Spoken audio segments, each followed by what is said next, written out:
ప్రియమైన దేవుని బిడ్డలారా, ప్రకటన గ్రంథము అనగానే మనందరికీ ఏమొస్తుందండి? భయం వస్తుంది. ఒక సేవకుడు ఇలా అన్నాడు, ప్రకటన గ్రంథం చదివి భయపడ్డాడంటే వాడు క్రైస్తవుడు కాదు, ఇంకా చెప్పాలి అంటే నిజమైన క్రైస్తవుడు అసలే కాదు అంట. ఎందుకు అంట? లేదా అంతము గురించి ఉంటుంది. టీచర్ గారు క్లాస్కి వచ్చిన తర్వాత టీచర్కి ఎప్పుడు భయపడతాం మనం?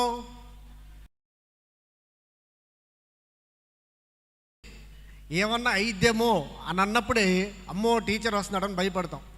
ఒకవేళ నువ్వు నిజంగా హోంవర్క్ చేసి అన్నింటిలో ప్రిపేర్డ్గా ఉన్నావు అనుకో, నువ్వేం చేస్తావు?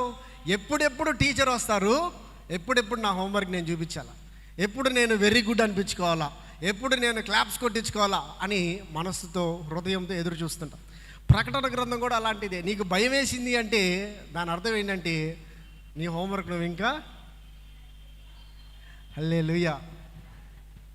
ఈ మొదటి ప్రకటన గ్రంథంలో మొదటి 3 అధ్యాయాల్లో మనం ప్రత్యేకంగా గమనించి చూస్తే, మొదటి అధ్యాయం అంతా కూడా యేసుక్రీస్తు వారికి ఉన్నటువంటి పేర్లు లేదంటే ఆయన మహిమను వివరిస్తూ ఉంటాయి. అసలు ఆయన ఎవరు అని. ఎవరన్నా వచ్చి మీకు యేసయ్య ఎవరు అని మిమ్మల్ని అడిగితే మీరు ప్రకటన గ్రంథం మొదటి అధ్యాయం చదువుకో అని చెప్పండి. ఎందుకంటే ఆయన మహిమ అందులో ప్రత్యక్షపరచబడుతుంది.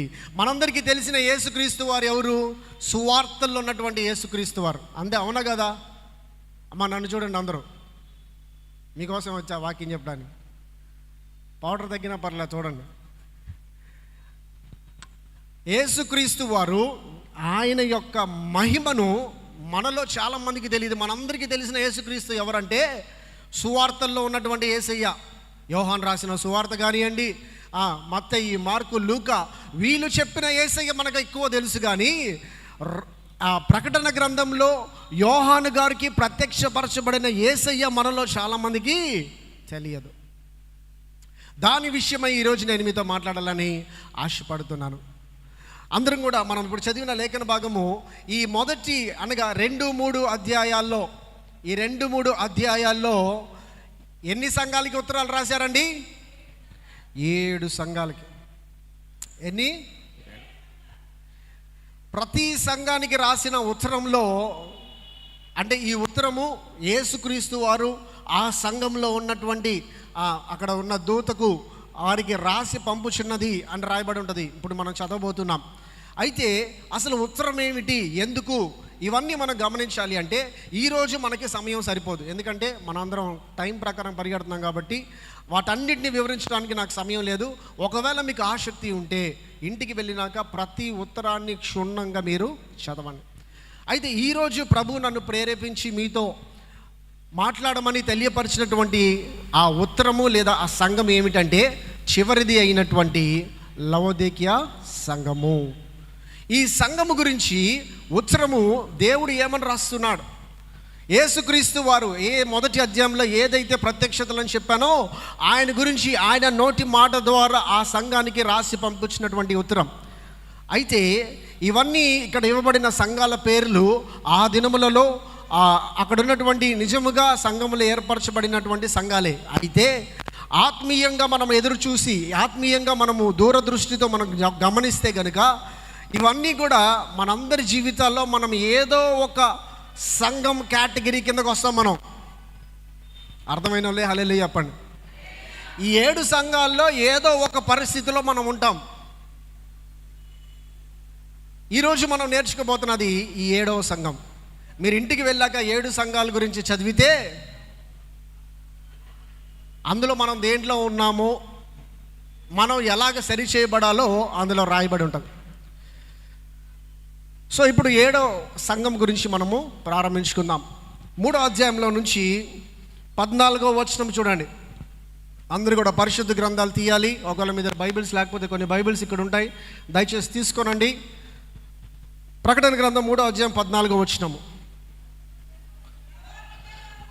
లవోదికీయలో ఉన్న సంఘపు దూతకు ఈలాగు వ్రాయము, ఆమేనను వాడును నమ్మకమైన సత్య సాక్షియు దేవుని సృష్టికి ఆదియునైన వాడు చెప్పు సంగతులు ఏవనగా.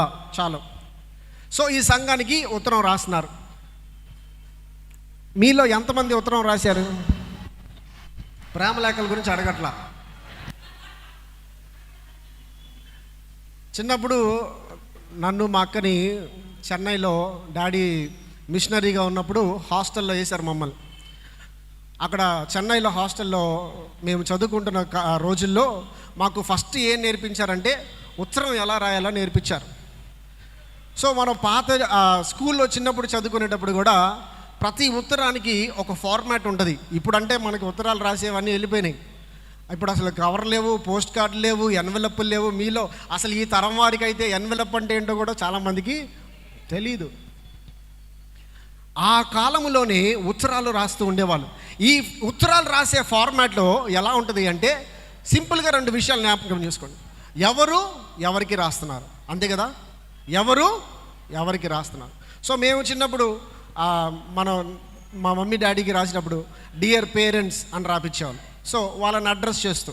సో ఇక్కడ కూడా ఈ ఉత్తరంలో ఎవరు ఎవరికి రాస్తున్నారు అని మొదటి వచనంలో అనగా 14వ వచనంలో మనం చదివాం. ఉత్తరం రాస్తూ అనగా చెప్తున్నటువంటి వ్యక్తి ఎవరు, రాపిస్తున్నటువంటి వ్యక్తి ఎవరు? ఆమేన్ అనువాడు నమ్మకమైన సత్య సాక్షియు దేవుని సృష్టికి ఆదియు అయినవాడు చెప్పు సంగతులేమనగా. అంటే సృష్టి అంతటికి ఆరంభం ఎవరండి? యేసుక్రీస్తు వారు. హల్లెలూయా. చెప్పాను కదా, ప్రకటన గ్రంథం 1వ అధ్యాయంలో ఇదే మాటలు ఆయన గురించి రాయబడి ఉన్నాయి. అక్కడ మీరు గమనిస్తే చూడండి, 1వ అధ్యాయంలోనే 11వ వచనంలో అక్కడ సంఘాలకి రాయమని చెప్పిన మాట ఉన్నది.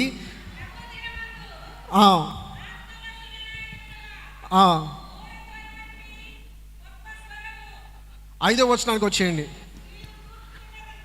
5వ వచనం, 1వ అధ్యాయం 5వ వచనం చదువు. నమ్మకమైన సాక్షియు, నమ్మకమైన సాక్షియు, మృతులలో నుండి ఆది సంభూతుడుగా లేచిన వాడును, భూపతులకు అధిపతియునైన యేసుక్రీస్తు నుండి కృపా సమాధానములు మీకు కలుగునుగాక. ఎందుకు ఈ వచనం చదివించానంటే అక్కడ మాట ఉంది, నమ్మకమైన సాక్షియు, ద ట్రూ విట్నెస్. అదే మాట ఇక్కడ కూడా ఉంది. సో నమ్మకమైన సత్య సాక్షి అనగా అది యేసుక్రీస్తు వారికి పెట్టబడిన పేరు. ఆయనే, he is the true witness. So ఆయనే ఈ ఉత్తరాన్ని రాస్తున్నాడు. ఎవరికి రాస్తున్నాడు? లవోదికీయ సంఘానికి రాస్తున్నాడు. ఇది ఆ రోజు జరిగింది. ఒకవేళ ఈరోజు దేవుడు యేసుక్రీస్తు వారు నీకు ఉత్తరం రాయాలి అంటే ఆయన ఏమి రాస్తాడు? ఇది ఈరోజు మనం ఆలోచన చేయాలి. ఇక్కడ ఉన్న సంఘానికి ప్రాబ్లం ఏంటో మనం చూద్దాం. చాలామంది థియాలజియన్స్, తత్వవేత్తలు ఏమని చెప్పారంటే ఈ ఉత్తరము ఎవరికి సాదృశ్యంగా ఉందంటే చివరి సంఘము అనగా కృపాకాలంలో మనం ఇప్పుడు ఉన్నటువంటి చివరి సంఘంలో ఉన్నటువంటి వాళ్ళు ఇలాంటి వాళ్ళుగా ఉంటారు అని ఉంటుంది. కొంతమంది దానిని ఆ రీతిగా థియాలజియన్స్ దాన్ని రాశారు. అయితే మనం ఇక్కడ అర్థం చేసుకోవాల్సిన విషయం ఏమిటంటే ఒకవేళ నువ్వు ఈ సంఘంలో ఉన్నట్లయితే ఇందులో ఉన్నటువంటి విషయాలు నీతో దేవుడు మాట్లాడుతున్నాడు అనిపిస్తే ఈ దినమే నువ్వు సరి చేసుకోవాల్సినటువంటి అవకాశము దేవుడు నీకు అనుగ్రహిస్తున్నాడు. హల్లెలూయా. ఉత్తరము లవోదికీయ సంఘానికి యేసుక్రీస్తు వారు అక్కడున్న దూతకి రాస్తున్నారు. అనగా ఏమని రాస్తున్నాడు చూడండి, 15వ వచనము. నీ క్రియలను నేను ఎరుగుదును, నీ క్రియలు నేను ఎరుగుదును, నీవు చల్లగానైనను వెచ్చగానైనను లేవు, నీవు చల్లగానైనను వెచ్చగానైనను ఉండినా మేలు, నీవు వెచ్చగానైనను చల్లగానైనను ఉండక నిలువెచ్చగా ఉన్నావు గనుక నేను నిన్ను నా నోట నుండి ఉమ్మివేయను ఉద్దేశించుచున్నాను. చాలు. సో ఇక్కడ ఈ ఉత్తరంలో ఈ 7 సంఘాలకి రాసిన ఉత్తరంలో కామన్గా ఒక ప్రాసెస్ని ఆ ఉత్తరంలో అంటే ఆ స్ట్రక్చర్ని ఆ ఉత్తరంలో మనం చూడొచ్చు. మొదటిది ఏం చెప్తాడంటే ఎవరు రాస్తున్నాడని ప్రభువు తన గురించి తాను మాట్లాడిన తర్వాత నెక్స్ట్ వారున్నటువంటి స్థితి గురించి మాట్లాడతాడు. ఎవరు? సంఘము ఉన్నటువంటి స్థితిని గురించి, the present condition of the church మాట్లాడతాడు.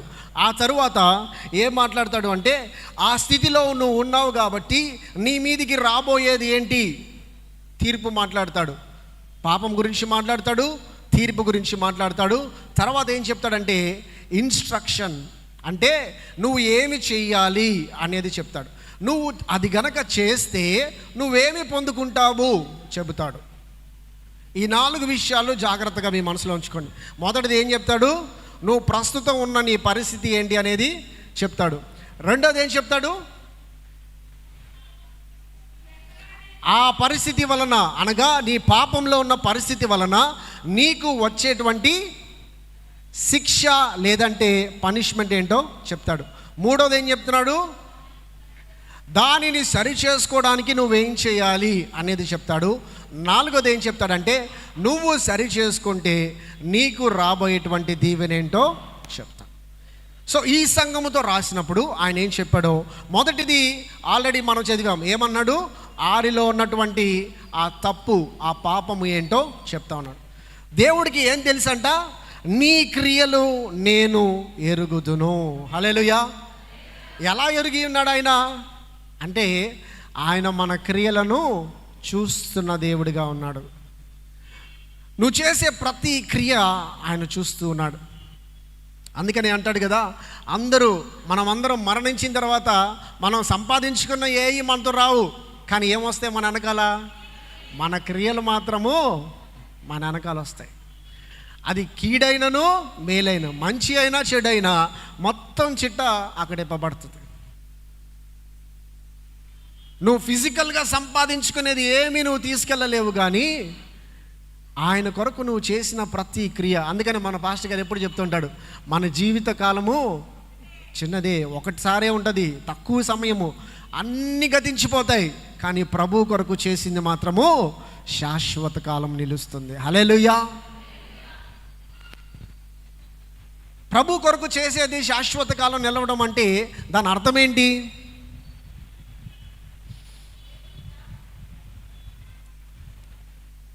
ప్రభు రాజ్యము కట్టే విషయంలో నువ్వు చేసిన ప్రతి ఒక్కటి ఆయన దృష్టిలో లెక్కించబడదు.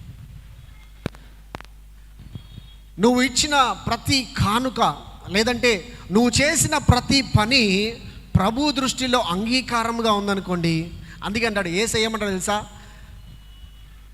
ఈ నా సహోదరులలో ఇటువంటి వానికి ఇచ్చిన వాడు నాకు ఇచ్చినట్టే. ప్రభువా అంటే యేసుక్రీస్తు వారు తీర్పుకు తిరిగి వచ్చినప్పుడు అంట ఆయన రెండిటిగా గుంపులుగా విడదీస్తాడు. ఒకటి గొర్రెలు, రెండవది మేకలు. ఆయన అంటాడంట, మీరందరూ కుడివైపు ఉన్న వారందరూ మీరు నా రాజ్యానికి వారసులు. నేను ఆకలిగా ఉన్నప్పుడు మీరు నాకు ఆహారం పెట్టారు, నాకు వస్త్రములు లేనప్పుడు నాకు మీరు వస్త్రములు ఇచ్చారు. వాళ్ళు అంటారంట, అయ్యా మేము నీకు ఎప్పుడు ఇచ్చాం ప్రభువా అనగానే, ఇట్లాంటి నా సహోదరులు దీనులకు మీరు చేసిండే అది నాకు చేసి. సో క్రైస్తవులుగా అయిన మనము మన క్రియలు ప్రభు సన్నిధిలో అంగీకారంగా ఉన్నాయో లేదో ఈ ఉదయకాలం మనము పరీక్షించుకోవాలి. చాలాసార్లు మనం మనుషుల కోసం చేస్తాం, చాలాసార్లు మనం పేరు కోసం చేస్తాం, చాలాసార్లు మనుషుల మెప్పు కోసం చేస్తాం. ఒక ఆయన ఏమన్నాడు తెలుసా? కరోనా టైంలో అంట అందరూ సేవ చేస్తున్నారు, అందరూ వెళ్ళి పొట్లాలు ఇస్తున్నారు, మంచిదే, కానీ క్రైస్తవులారా, సేవకులారా అని చెబుతూ వెళ్ళేటప్పుడు మాత్రం మీ కెమెరాలు, ఫోన్లు ఇంట్లో పెట్టి వెళ్ళండి అన్నాడండి. రీసెంట్గా బైబిల్ స్టడీలో కూడా మనం అదే చూసాం, అదే చదువుకున్నాం. లాస్ట్ వీక్ వెనస్డే ఓన్లీ ఏం నేర్చుకున్నాం? నీవు ధర్మకార్యము చేయునప్పుడు, అంతేనా? వచ్చిన వాళ్ళు చాలామంది ఉన్నారు ఇక్కడ. నీవు ధర్మకార్యము చేయునప్పుడు ఏం చేయాలనుంది? నీ కుడి చేతితో చేసిన దాన్ని ఎడమ చేతితో తెలియకూడదు. అంటే కుడి చెయ్యండి, ఎడమ చెయ్యండి, ఒకే శరీరం కదా. అంటే సంఘములో మనమందరం అవయములుగా ఉన్నాము.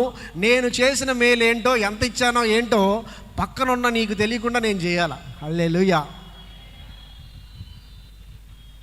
లాస్ట్ వీక్ కూడా నేను చెప్పా, రానున్న దినాల్లో పేర్లు ప్రకటన ఆగిపోనుగాక అని. ఎందుకు అంటే ఎవరెవరికి రికార్డులు కావాలో అన్ని పేర్లు రాసి అక్కడ అంటిస్తాం. మీరు ఆడికెళ్ళి చదువుకోవచ్చు, ఎవరెవరికి ఎంత ఇచ్చారు ఏంటి, నా పేరు ఉందా లేదు. కానీ ప్రకటన చేయటం వలన ఏం జరుగుతుంది అంటే నీ మీదికి రాబోయే ఆశీర్వాదము ఆగిపోతుంది. బైబిల్లో ఉన్న వాక్యం ఏంది నన్ను అలా చూస్తున్నారు? వాక్యం చదివిస్తాను చూడండి. మత్తయి సువార్త, ఈ నా మాటలు కాదని ధృవీకరించడానికి చదివిస్తున్నా. మత్తయి సువార్త 6వ అధ్యాయము 2వ వచనం చూడండి. కావున నీవు ధర్మము చేయునప్పుడు మనుషుల వలన ఘనత నొందవలెనని వేషధారులు సమాజ మందిరములలోను వీధులలోను చేయులాగున నీ ముందర బూర ఊదింపవద్దు.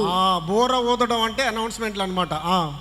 వారు తమ ఫలము పొంది ఉన్నారని నిశ్చయముగా మీతో చెప్పుచున్నాను. నీవైతే ధర్మము చేయునప్పుడు నీ ధర్మము రహస్యముగా నుండు నిమిత్తము నీ కుడి చేయి చేయునది నీ ఎడమ చేతికి తెలియకుండవలెను. అట్లయితే రహస్యమందు చూచు నీ తండ్రి నీకు ప్రతిఫలమిచ్చును. హల్లెలూయా.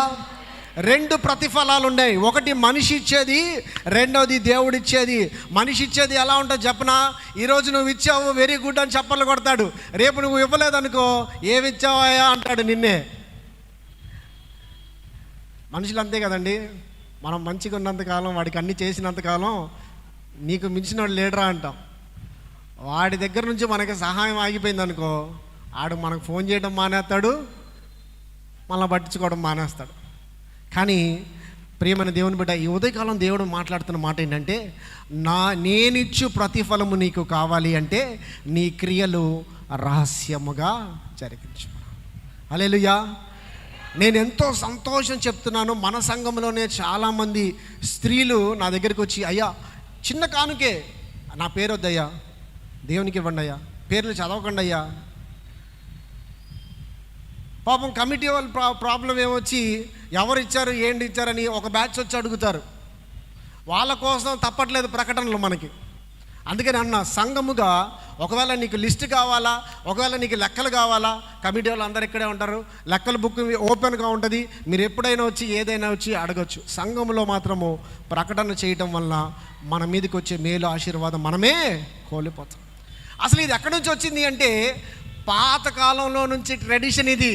బాప్టిస్టు సంఘాల్లో ఇచ్చిన కానుకలన్నీ చదవాలి, లిస్ట్ అంతా చెప్పాలి, చెయ్యాలి. కానీ వాక్యంలో అది లేదు. ఎందుకు చదివే వాళ్ళు అంటే అకౌంటబిలిటీ కోసం. అందుకనే మనం ఏం చేస్తున్నామంటే నోటీస్ బోర్డులో పెట్టేస్తున్నాం ఏదైనా కానీ. అందులో చాలా పేర్లు పాస్టర్ టైటస్ తాలూకా అని రాయబడి ఉంటాయి. అవన్నీ కూడా పేరు లేని వ్యక్తులు. నేను అందుకే అన్నాను అన్నోళ్ళతో, అన్న నా పేరు రాయకండి, పేరు లేని వ్యక్తి అని చెప్పి రాసేయండి, రిసిప్ట్ మాత్రం వాళ్ళకి ఇచ్చేసేయండి. ఎందుకంటే లెక్క మాత్రం సరిగ్గా ఉండాలి, మనుషులకు తెలియకుండా. ఎందుకు అంటే నీ క్రియలు దేవుని సన్నిధిలో అంగీకారంగా. ఒకవేళ నేను చేసింది కనుక నేను అందరికీ చూపించుకున్నాను అనుకో, అందరి దృష్టిలో నేను పాస్ అయిపోతా. కానీ రహస్యమందు చూస్తున్న నా తండ్రి నాకు ప్రతిఫలము ఇవ్వడు. స్వయముగా యేసుక్రీస్తు వారు పలికిన మాటలు ఇవి. అందుకే ఆయన స్వస్థత చేసిన, అద్భుతం చేసిన, ఎక్కడికి వెళ్ళినా ఎవ్వరికీ చెప్పకు, ఇంటికి వెళ్ళిపో అనేవాడు. ఈ స్వస్థత పొందిన వాళ్ళందరూ గంతులు వేసుకుంటా అందరికి చెప్పి అందరు చేసి యేసయ్యని హీరో చేసేసారు. సో ఈ ఉదయకాలం మనం ఏం నేర్చుకోవాలంటే, మన క్రియలు మన ప్రభువు చూస్తున్నాడు. He knows everything. ఇంకొక విషయం కూడా నేను జ్ఞాపకం చేయాలని ఆశపడుతున్నా. ఈ క్రియలన్నీ రికార్డు ఎక్కడుంటాయేమో, రికార్డు ఉన్నదానికి రేపు యేసయ్య అంటాడు, అయ్యా నువ్వు అక్కడ చేసావు, ఆ తప్పు చేసావు, ఈ పాపం చేసావు అనగానే, ఎప్పుడు ప్రభువా నేను అక్కడ చేశాను ప్రభు అనగానే 2 సాక్షుల్ని దేవుడు పిలిపిస్తాడంట. ఎవరు? కింద భూమి. ఈ 2 కాకుండా ఎక్కడికన్నా వెళ్ళి నువ్వు ఏమన్నా చేయగలవా? అవి సాక్ష్యం పలికిన అంటే ఇంకేమన్నా ఉందా? అంతకు మించిన బలమైన 2 సాక్షులు కావాలి. ఆ 2 వాళ్ళే. నీ క్రియలు ప్రభు దృష్టిలో ఎలాగున్నాయో ఈ ఉదయం మనం గమనించుకోవాలి. ఈ సంఘంలో, లవోదికీయ సంఘంలో ఉన్న వాళ్ళ క్రియలు ఎలా ఉన్నాయంట, దేవుడు ఏమన్నాడంటే, నేను ఎరుగుదును నీవు చల్లగానైనను వెచ్చగానైనను లేవు, నీవు చల్లగానైనను వెచ్చగానైనను ఉండునా మేలు అంటున్నాడు. అంటే నీకు ఎందుకు నీ జీవితంలో మేలు జరగట్లేదంటే, నువ్వు అటు లేవు ఇటు లేవు. ముఖ్యంగా మన సండే స్కూల్ పిల్లలకి, మన యూత్ బిడ్డలకి చెప్తున్నా, మీలో చాలామంది మంచోళ్ళు ఉన్నారు. ఇక్కడ డ్యాన్సులు వేస్తాం, మళ్ళీ ఎక్కడ వేస్తాం, అక్కడ డ్యాన్సులు వేస్తాం. పౌలు రాస్తాడు కదా, ప్రభు బలలో చెయ్యి వేసి తర్వాత సాతాను బలలో కూడా చెయ్యి వేయగలరా? మీరు విశ్వాసులుగా పిలువబడుచు మిగిలిన రోజులన్నీ అవిశ్వాసులతో సాంగత్యం చేస్తూ వారితో నడిచే ఆ విధానము మనం విడిచిపెట్టాలని చెప్తాను. ఈ ఉదయం ప్రభు మనతో మాట్లాడుతున్న విషయం ఏమిటి అంటే, మన క్రియలు ఎలా ఉండాలంటే ఎస్ అయితే ఎస్ ఉండాలి, నో అయితే నో ఉండాలి. ప్రభు కావాలా, ప్రభు దగ్గరికి రా, ప్రభు దగ్గర ఉండు. ఆయన దగ్గరికి వచ్చినప్పుడు చాలా కోల్పోవాల్సి వస్తుంది, ఆయన దగ్గరికి వచ్చినప్పుడు చాలా విడిచిపెట్టాల్సి వస్తుంది. వాటన్నింటికి సిద్ధమైతేనే నువ్వు రా. పొద్దున కూడా ఒక తమ్ముడు నాతో అన్నాడు, అన్నా దేవుడికి మనతో అవసరం లేదన్న, మనకి దేవుడు అవసరం అన్నా. అవునా కదా? మనం అనుకుంటాం మనం వస్తేనే, నేనుంటేనే, నేను చేస్తేనే దేవుడు అంటాడు కదా. నాకు మనిషి కూడా అక్కర్లేదురా, రాళ్ళు చాలు అంటాడు. హల్లెలూయా. అంటే రాళ్ళు కంటే దారుణమైన స్థితిలో మనం ఉంటే తప్ప దేవుడు ఆ మాట అండు. అసలు సృష్టి అంతా కూడా సృష్టికర్తని ఎరిగి ఆయన స్తుతిస్తూ ఉంటే, ఆయన ఎంతో ప్రేమతో చేసుకున్న మనము, ఆయన ప్రతిరూపంలో చేసుకున్న మనం మాత్రము మన సెల్ఫ్ డబ్బానే ఎక్కువ. మనల్ని మనం స్తుతించుకోవటం మన ఇష్టం. ఎందుకని ఈ రెండు స్వభావాలు మనలోకి వస్తున్నాయి? యాకోబు కూడా ఇదే రాస్తాడు, రెండు స్వభావాలు ఉన్నాయి. రోమీలికి రాసినప్పుడు కూడా రెండు స్వభావాల గురించి మాట్లాడతాడు. ఎందుకంటే మనలోనే ఈ రెండు ఉన్నాయి. నీతి విషయము, అందుకే యేసుక్రీస్తు వారు కూడా శిష్యులతో ఏమంటారు, నీ ఆత్మ సిద్ధమే కానీ శరీరం బలహీనం అంటాడు. మనం మేలు చేయాలి అనుకుంటున్నాం. పౌలు ఏమంటాడు తెలుసా, నేను మేలు చేయాలని ఎంత ప్రయత్నం చేసినా చెయ్యొద్దని అనుకున్న కీడే చేస్తున్నాను. అప్పుడు నాకు అర్థమైంది, నాలో నాకు తెలియని ఒక పాప నియమము నన్ను కంట్రోల్ చేస్తుంది.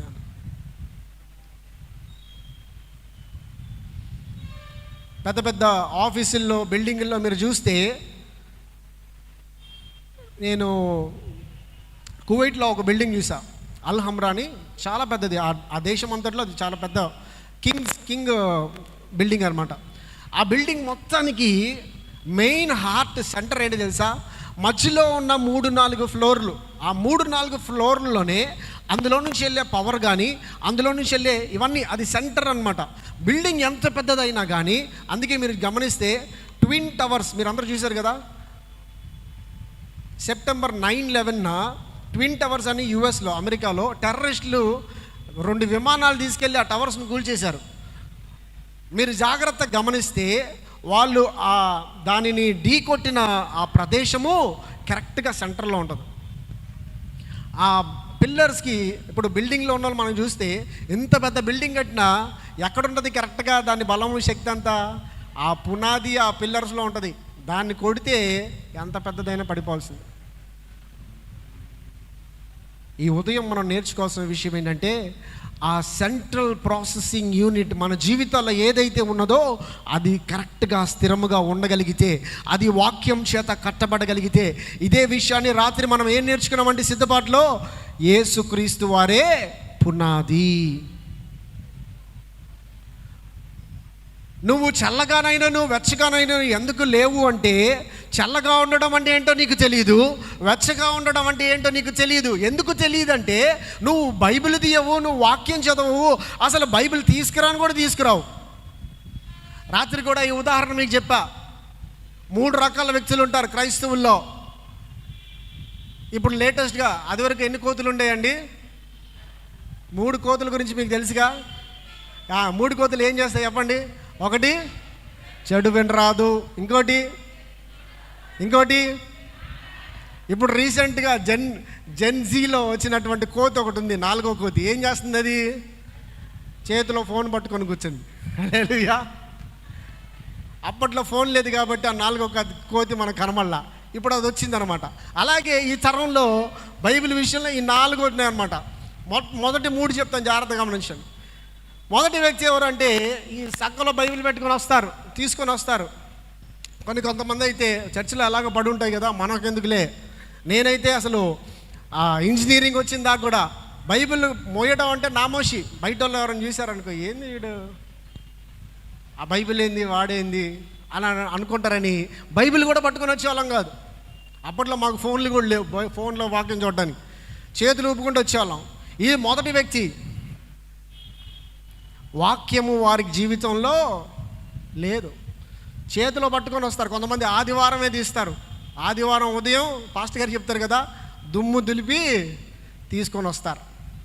ఇక రెండో వాళ్ళు ఎవరంటే వాక్యం చదువుతారు, వాక్యం తీసుకొస్తారు, వాక్యం చదువుతారు. ఎప్పుడు చెప్పినా చదువుతానే ఉంటారు, బాగా చదువుతారు, మంచోళ్ళే.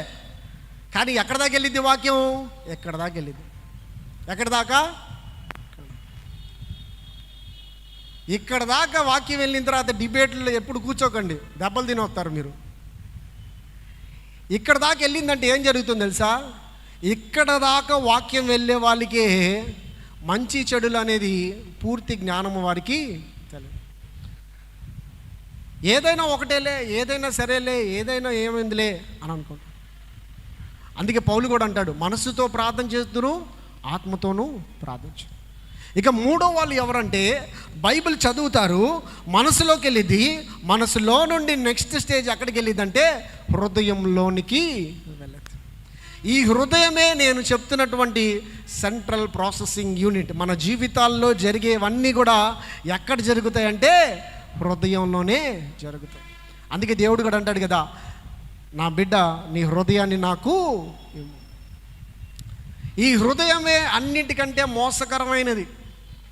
ఈవెన్ మీరు ల్యాప్టాప్లు చూడండి, కంప్యూటర్లు చూడండి, అది ఎంత పెద్ద మిషన్ అయినా ఆ సెంట్రల్ ప్రాసెసింగ్ యూనిట్లో వైరస్ ఎక్కిందనుకో మొత్తం మాల్ ఫంక్షన్, పనికి రాకుండా పోతుంది. సో సాతాను కూడా ఏం చేయాలి అంటే వాడికి ఏం కావాలి? నా హృదయం. చెప్పండి, ఇదే హృదయం ఎవరికి కావాలి?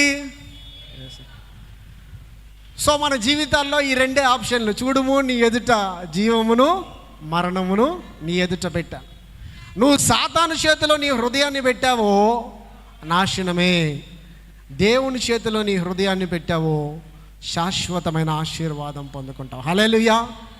అదే కీడు మేలు నీ ఎదుట ఉంచి ఉన్నాను. ఇప్పుడు అదే చెప్తున్నాడు, నీవు చల్లగానైనను లేవు, వెచ్చగానైనను లేవు. 25వ తారీఖు ఉదయం ఏమొచ్చి క్రిస్మస్ రోజు మనందరం ఏం చేస్తాం? యేసు పుట్టెను పాట పాడతాం. సాయంత్రం మధ్యాహ్నం పలావ్ తిని పడుకొని సాయంత్రం లెగుస్తాం. చల్లదనం అంతా పోయి ఏమొచ్చిద్ది? వెచ్చదనం వచ్చిద్ది అనమాట. ఇక అప్పుడు పొద్దునంతా ఎక్కడ మండిపోయాం ప్రభు కొరకు, ఇప్పుడు అక్కడ వీధుల్లో అరే పొద్దునే గారా నువ్వు వాడు చప్పట్లు కొడుతూ పాటలు పాడావని. అందుకని ఈ సంవత్సరం నుంచి మనసులో ఒక తీర్మానం తీసుకుందాం అనుకుంటున్నాం అందరం కూడా సంఘంగా.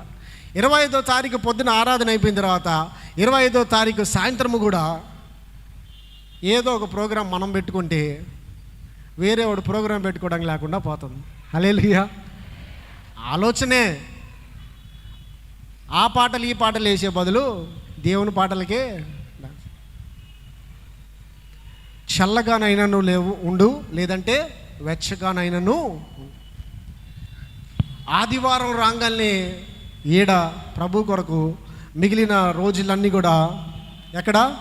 లోకంలో మనము వెళ్ళిపోతాము. అది ఈరోజు ప్రభు మన క్రియలని పరీక్షిస్తూ ప్రభు అంటున్నాడు, నువ్వు చేసే ప్రతి ఒక్కటి నాకు తెలుసు. ఆ తర్వాత చదవండి ఏమనుందో, సమయం అయిపోతా ఉంది. నీవు దౌర్భాగ్యుడవును, దిక్కుమాలిన వాడవును, దరిద్రుడును. ఇవి పరిశుద్ధమైన బూతులు అన్నమాట. మనకి చర్చిలో తిట్టగలిగే, సేవకులు తిట్టగలిగేటువంటి మంచి పరిశుద్ధమైనవి. ఏమి చూడండి, ఏంటి? నీవు దౌర్భాగ్యుడవు, దిక్కుమాలిన వాడవును. దాని ముందు వచనం స్కిప్ చేశారు, 16వ వచనం చూడండి. నీవు వెచ్చగానైనను చల్లగానైనను ఉండక నులివెచ్చనగా ఉన్నావు గనుక నేను నిన్ను నా నోట నుండి ఉమ్మి వేయ ఉద్దేశించుచున్నాను. సో దేవుడు ఏమనుకున్నాడంటే ఉమ్మి వేయాలని ఆశిస్తాడు. మనం ఏం ఉమ్మేస్తామండి? యాక్చువల్గా తెలుగు బైబిల్లో చక్కగా ఉమ్మి వేయటం అని రాశాడు, కానీ ఇంగ్లీష్లో ఒక వర్షన్లో ఏముంటుంది తెలుసా? వామిట్ అని ఉంటుంది. వామిట్, వాంతి. మనం ఏమి వామిట్ చేస్తామంటే, మనం ఏం తింటే మనకు అరగదో, ఏది మనం జీర్ణించుకోలేమో దానిని మనము ఉమ్మి వేస్తాం. సో ఇలాంటి ఒక స్టేట్లో, ఇలాంటి ఒక పరిస్థితిలో నువ్వు నేను ఉంటే దేవుడు ఏమన్నాడంటే, నేను నిన్ను ఉమ్మి వేస్తాను అనగా నా శరీరములో నుండి నిన్ను బయటికి పాడేస్తాను అనగా సంఘములో నుంచి నేను నిన్ను తోసేస్తాను. సంఘం అంటే ఐబీసీఎం అనుకున్నారు, కాదు, దేవుని శరీరం. హల్లెలూయా.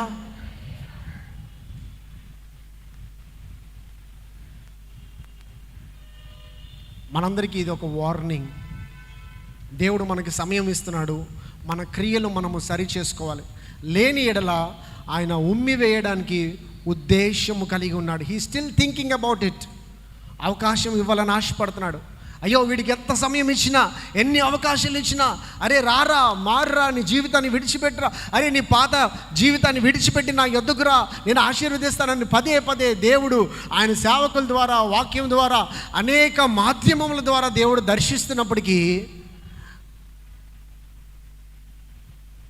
నీవు సమయాన్ని పోనిస్తే ఆ తర్వాత నీకు సమయము దొరకదు.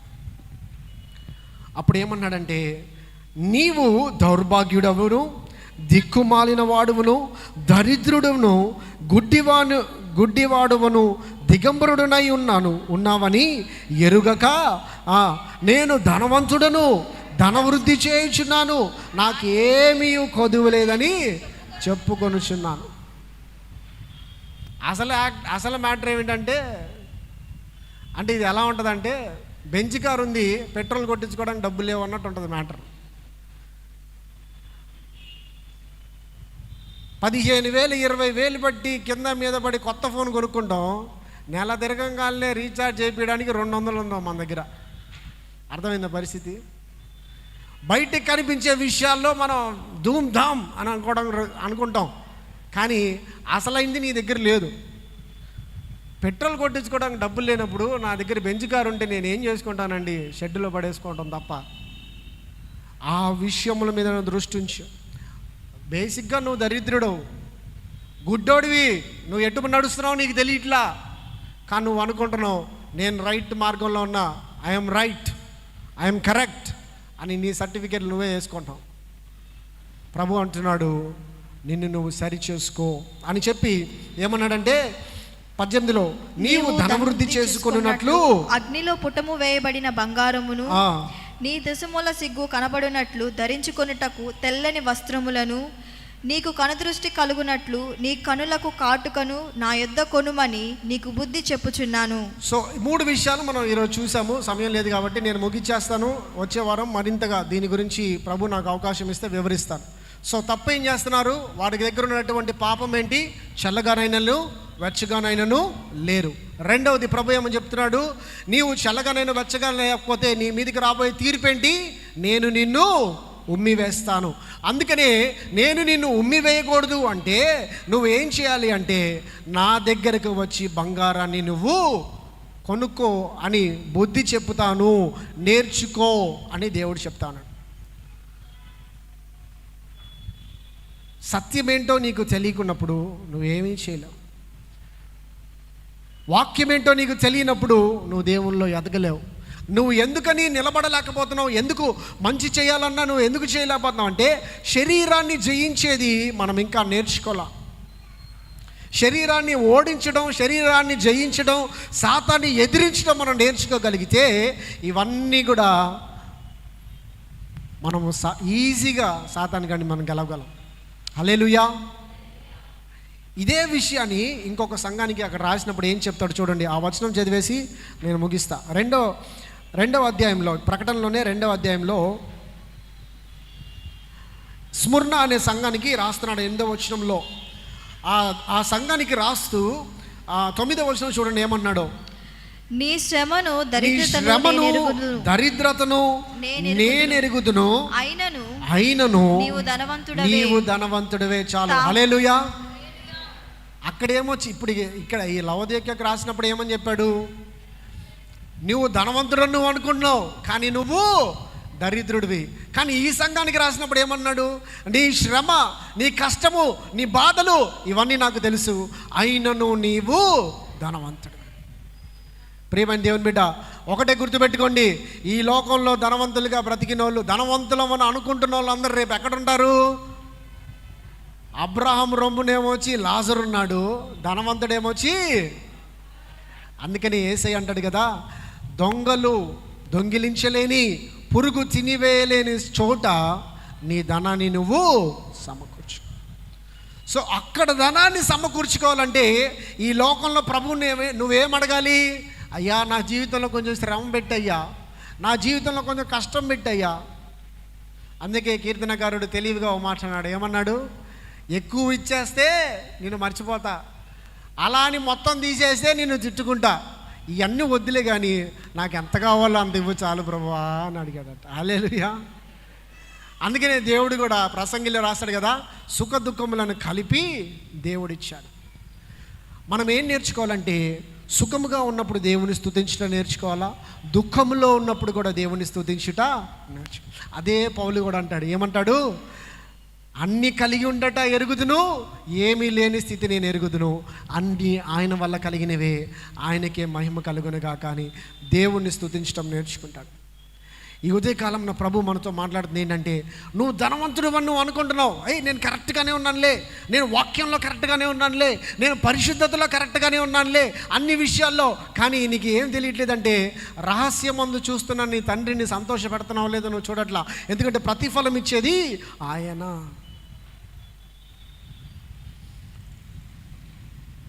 రహస్యమందు ప్రతిఫలం అంటే ఏంటో అనుకుంటున్నారేమో.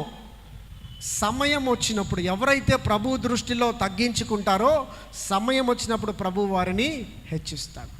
హల్లెలూయా. చార్లీ కర్క్ మీరందరూ విన్నారు కదా, రీసెంట్గా మీరందరూ చూసే ఉంటారు. ఆయన 18 సంవత్సరాల వయసులోనే టర్నింగ్ పాయింట్ USA అనే సంస్థను ప్రారంభించాడు. ఆయనకున్నటువంటి ఆయన ఆశ ఏంటి తెలుసా? కాలేజీల్లో యవనస్తులు పాడైపోతున్న వాళ్ళు ఉన్నారు, వాళ్ళు సరిచేయబడాలని, క్రీస్తు కొరకు నిలబడాలని ఆయన సత్యాన్ని బోధిస్తూ ఎక్కడికి వెళ్ళినా క్రీస్తును ప్రకటిస్తూ ముందుకు వెళ్ళాడు. కానీ చివరికి ఆయనకి ఏం దొరికిందండి? మాట్లాడే ఈ గొంతు దగ్గరే బుల్లెట్ దింపారు. ఈ LGBTQ అని ఒక బ్రాండ్ వాళ్ళు ఉన్నారన్నమాట. వీళ్ళు ఎవరంటే హోమోసెక్షువల్స్ అంటారు కదా, అలాంటిది ఒక సంస్థ ఉంది వాళ్ళకి అక్కడ. వీళ్ళందరూ కూడా ఈయనకి వ్యతిరేకంగా, ఈయన ఎప్పుడు అబార్షన్స్కి అగెయిన్స్ట్గా, ఆ హోమోసెక్షువాలిటీకి అగెయిన్స్ట్గా వాక్యంలో ఉన్నవన్నీ సత్యాన్ని వివరిస్తూ వచ్చేవాడు. ఆయన మీద ఆ క్రైస్తవ దేశంలో ఉన్నటువంటి వ్యక్తులే ఆయన మీదకి ఎదురు తిరిగి ఆయన్ని చంపను ఉద్దేశించి కాల్చి చెప్పేశారు. ఈరోజు ఆయన భార్య, చిన్న పిల్లలు, ఆయన భార్య అంటుంది, ఆయనతో ఆగిపోయిందని మీరు అనుకుంటున్నారేమో, అదే మంట ఈరోజు నాలో రగులుతుంది అని ఆమె చెప్పింది. హల్లెలూయా. ప్రియమైన దేవుని బిడ్డ, నువ్వేం చేస్తున్నావు ప్రభు కొరకు? ప్రభు నీకు శక్తినిచ్చాడు, బలాన్ని ఇచ్చాడు, జ్ఞానమునిచ్చాడు. నువ్వేం చేస్తున్నావు? నీ జీవితాన్ని, నీ క్రియలు ప్రభు సన్నిధిలో అంగీకారంగా ఉన్నాయా? ధనవంతుడు ఈ లోకంలో బ్రతికినంతకాలం నాకు అన్నీ ఉన్నాయి అనుకున్నాడు. లాజరును చూడను కూడా చూడలా. లాజరు ఏమొచ్చి, అయ్యా నేనేమనుకుంటాను తెలుసా? ఇక్కడ ధనవంతుడు ఏమడిగాడు? లాజరుని పంపించి ఒక్క చుక్క నీళ్ళు పంపి అని అడిగాడు. ఇక్కడ లాజరు ఆ ధనవంతుడి ఇంటి ఎదురు కూర్చొని, అయ్యా ఒక్క పూట అన్నా నాకు అన్నం పెట్టయ్యా అని అడిగి ఉంటాడు. కానీ ఏ రోజు, కానీ ప్రభు సమయం వచ్చిన తర్వాత ఏమైందంటే సీను రివర్స్ అయిపోయింది. ఇప్పుడు ఆయన అబ్రహాం రొమ్మున అనుకున్నాడు, ధనవంతుడేమొచ్చి ఈ లోకంలో ఉన్నటువంటి ఇంకొక ధనవంతుడు కూడా మనం చూస్తాం బైబిల్లో. యేసుక్రీస్తు వారి దగ్గరికి వస్తాడు, అయ్యా నేను అసలు నీతిమంతుడిని నంబర్ 1 అన్ని, ఇదిగో నా సర్టిఫికేట్లు అని చూపించాడు. ధర్మశాస్త్రంలో 100కి 100 మార్క్స్, వెరీ గుడ్. అయితే నీకు ఒకటే కొదువుగా ఉన్నది, థియరీలో నీకు 100 వచ్చినాయి, ప్రాక్టికల్స్లో నీకు. ఇప్పుడు నువ్వేం చేయాలంటే నీకు కలిగి ఉన్నదంతా అమ్మేసి అమ్మేసి వెంబడించడానికి ఎవరైనా ఉన్నారా? ఒక మంచి ఆఫర్ ఇస్తా. IBCM సంఘంలో సేవకుడిగా ఈరోజు అభిషేకిస్తా, నీకున్న ఆస్తి అమ్మేసి సంఘానికి రాసి వచ్చి అని పిలుస్తా. ఎంతమంది వస్తారు?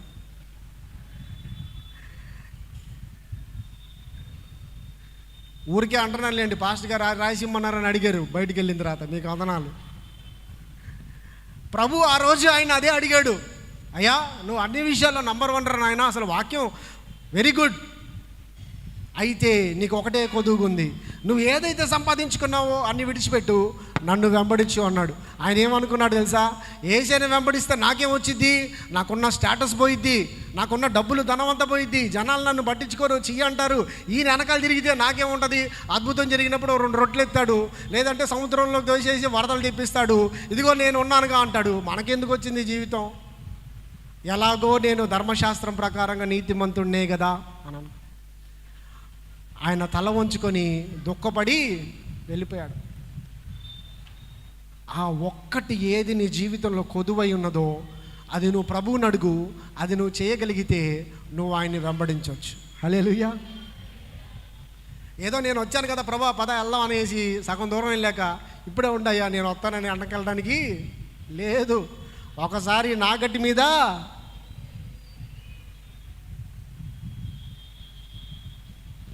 ఎవరితో నడవటం అయినా ఈజీ ఏమో కానీ ప్రభుతో నడవటము,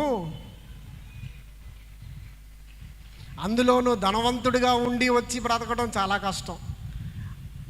లగ్జరీస్, కంఫర్ట్స్ అన్నీ విడిచిపెట్టి రాళ్ళు ఈడ్చుకోవడానికి నిలబడాలి ప్రభు కోసం వస్తే.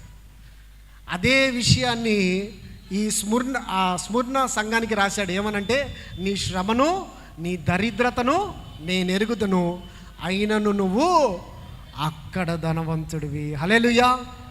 సో మన అందరం కామన్గా ధనవంతులం. ఐదర్ ఇక్కడ ధనవంతులం లేదంటే అక్కడ ధనవంతులం. ఈ రెండిట్లో ఏ ధనవంతులమో మన క్రియలే చెప్తాయి, మనం ఏం చేయనక్కర్లా. ఇక్కడ మనం ఏం చేస్తామో ఆయన ఎదుట నిలబడినప్పుడు.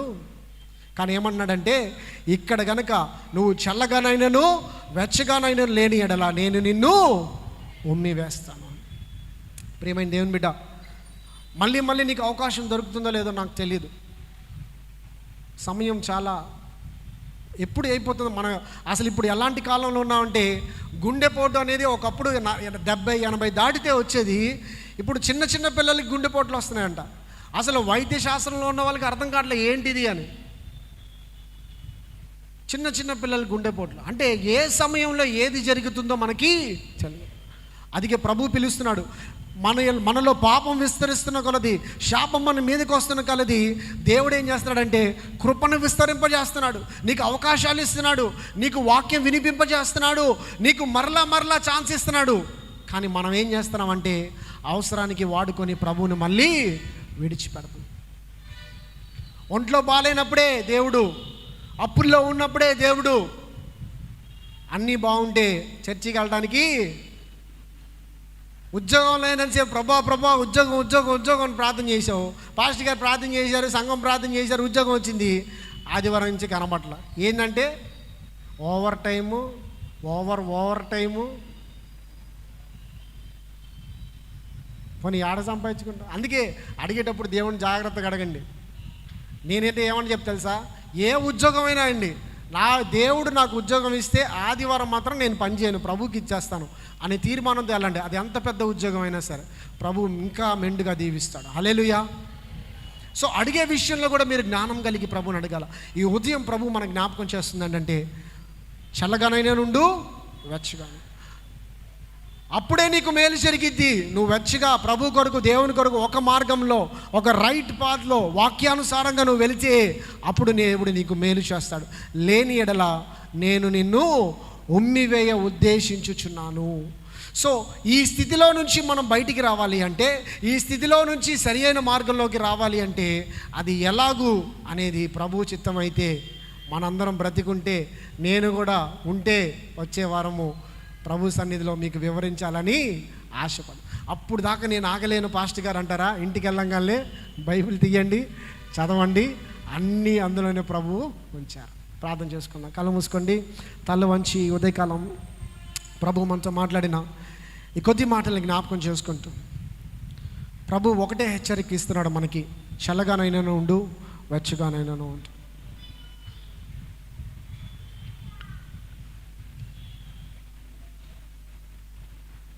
ఒకవేళ నీ పరిస్థితి, నీ స్థితి ప్రభు సన్నిధిలో సరిగ్గా లేకపోతే ఈ ఉదయకాలం ప్రభువుని జ్ఞాపకం చేస్తే ఒకటే అడుగు, ప్రభువా నేను సరి చేయబడాలని ఆశపడుతున్నా, నా శక్తి సరిపోవట్లేదు, నా శరీరం నన్ను వెనక్కి లాగుతుంది, నీ కృప నాకు కావాలి, నువ్వు నన్ను సరిచేయి ప్రభువా, నీ సన్నిధిలో నీకు లోబడి అయ్యా నేను మలచబడడానికి ఇష్టపడుతున్నాను ప్రభువా, నన్ను సరిచేయి ప్రభువా అని విరిగి నలిగిన హృదయంతో ప్రభు యొద్దకు వస్తే ఆయన కట్టడానికి ఇష్టపడుతున్నాడు, ఆయన ఆశపడుతున్నాడు.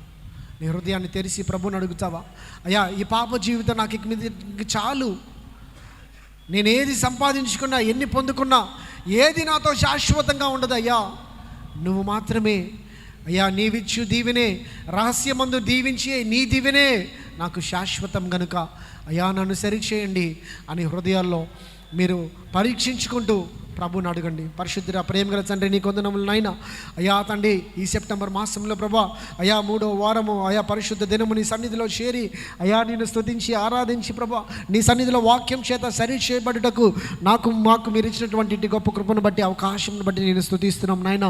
అయ్యా ఎందరైతే బిడ్డలు ప్రభా వాక్యం చేత పట్టబడ్డారో, అయ్యా నీ స్వరముకు లోబడాలని ఇష్టపడి ఆశపడుతున్నారో, వారు ఉంటున్నటువంటి ఆ నులివెచ్చని స్థితిలో నుంచి ప్రభా అయ్యా మమ్మల్ని యేసునామములో విడిపించమని ప్రార్థిస్తున్నాం తండ్రి. మా సంఖ్యలు తెంపివేయండి అయ్యా, ఏది ఏమైనా ప్రభు కొరకు సత్యము కొరకు స్థిరముగా నిలబడే హృదయాలు మనస్సు మాకు దయచేయండి.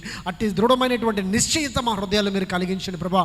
అయ్యా తండ్రి మంచి జరిగినప్పుడు అయ్యా మా ఇష్టానుసారంగా వెళ్ళి, కీడు జరిగినప్పుడు మేలు కొరకు నీ యొద్దకు వచ్చే వారంగా కాక అయ్యా వేషధారుల వలే కాకనైనా అయ్యా మేము నీ సన్నిధిలో అంగీకార యోగ్యులంగా మేము ఉండే కృప దయచేయమని అయ్యా నీ ఆత్మచేత మమ్మల్ని నింపి వాక్యం చేత సరిచేసి నూతనపరిచి అయ్యా మీరే మమ్మల్ని నడిపించమని ఈ సమయమును మాకు దీవెనకరంగా చేసినందుకు వందనాలు చెల్లిస్తూ, ఎంతమంది అయితే సరి చేయబడాలని ఇష్టపడుతున్నారో ఆశపడుతున్నారో వారిని వాక్యం చేత పరిశుద్ధపరచండి అయ్యా. వారి హృదయంలో నీ వాక్యము చేత రక్తము చేత కడిగి కేవలం వినువారుగా మాత్రమే కాక వాటి ప్రకారంగా నడుచుకొని నీ సన్నిధిలో మేలు పొందేవారుగా ఉండే కృపను మీరు దయచేయమని,